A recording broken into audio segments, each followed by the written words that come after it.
አንዲት እናት ለሁለት ልጆቿ ባልተለመደ ሁኔታ ልብሳቸውን በአንድነት ሲሰፋ በማስመልከት ሲሆን ከዚህም በመቀጠል ፒን የተባለች አንዲት ወጣት ሴት ከውጭ ወደ ቤቷ ስትገባ የቤቷ መብራት እንደማይሰራ ታስተውልና በቤቱ ክፍል ውስጥ የተዘዋወረች ሳለ አንድ ድምጽ ሰማለች።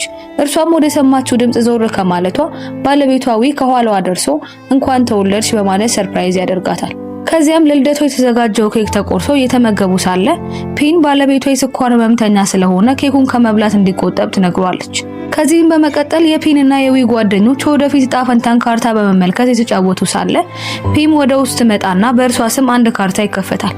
ካርታውም ጦር የነበረ ሲሆን የምትተነበየዋ ሴት ከረጅም ጊዜ በፊት የጠፋን ሰው በቅርቡ ታገኛለሽ፣ ለዚያም ዋጋ የምትከፊ ይመስለኛል ትላታለች።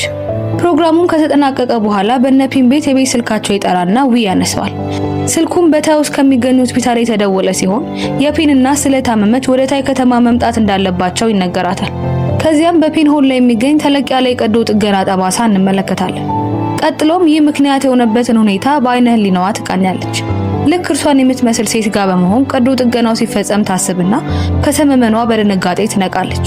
ባለቤቷ ምን ሆንሽ በማለት ሲጠይቃት ፕሎይ ከሞተች በኋላ ወደ ቀድሞ መኖሪያውም ሆነ ሀገር መሄድ እንደማትፈልግ ትነግረዋለች። ፒምና ፕሎይ ተጣብቀው የተወለዱ እህትማማቾች ሲሆኑ ከተወሰኑ ዓመታት በኋላ ፒም እንዲለያዩ ፈልጋ ሰርጀሪ ሲያደርጉ የፕሎይ ህይወት በሚያሳዝን ሁኔታ ያልፋል። ከዚህም የተነሳ ፒም የጥፋተኝነትና የራስ ወዳድ ስሜት ይሰማታል። በሚቀጥለው ትዕይንትም ጥንዶቹ ወደ ሆስፒታል ደርሰው የፒን እናት ጉዳይ ያዘውን ዶክተር ያነጋግሩታል። ዶክተሩም የፒን እናት ፓራላይዝ በመሆኗ በውስጡ ያለውን እጢ ማውጣት እንዲችሉ ጥቂት ጊዜያት መጠበቅ እንዳለባቸው ይነግራታል። ከዚህም የተነሳ የእናቷ ሁኔታ ግልጽ እስኪሆን ድረስ በተወለደችበት ቤት ውስጥ ለመቆየት ትገደዳለች።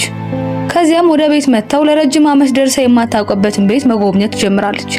እርሷም ወደ መኝታ ክፍል ስትገባ በቁም ሳጥን ውስጥ የሟች እህቷን ልብስ እንዳለ ታስተውልና አንድ የፎቶ አልበም አግኝታ የእርሷንና የእህቷን ማስታወሻ እየተመለከተች ሳለ ከውጭ አንድ ድምጽ ሰማና ወደ ውስጥ ታመራ የሞተችውን ፕሎ የምትወደውን ሙዚቃ እየሰማ ታገኘዋለች። ቀጥሎም ኖይ የምትባል የቤታቸው ሰራተኛ ስራዋን ስለጨረሰች ወደ ቤት መሄድ እንደምትፈልግ ለፒም ታሳውቃታለች።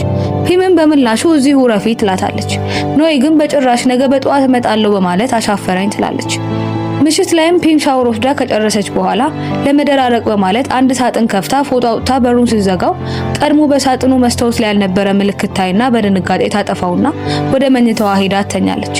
ከጥቂት ደቂቃዎችም በኋላ ፊት ለፊቱ አስፈሪ ነገር የተመለከተች ስለመሰላት በጩኸት ከተኛችበት ትነቃለች።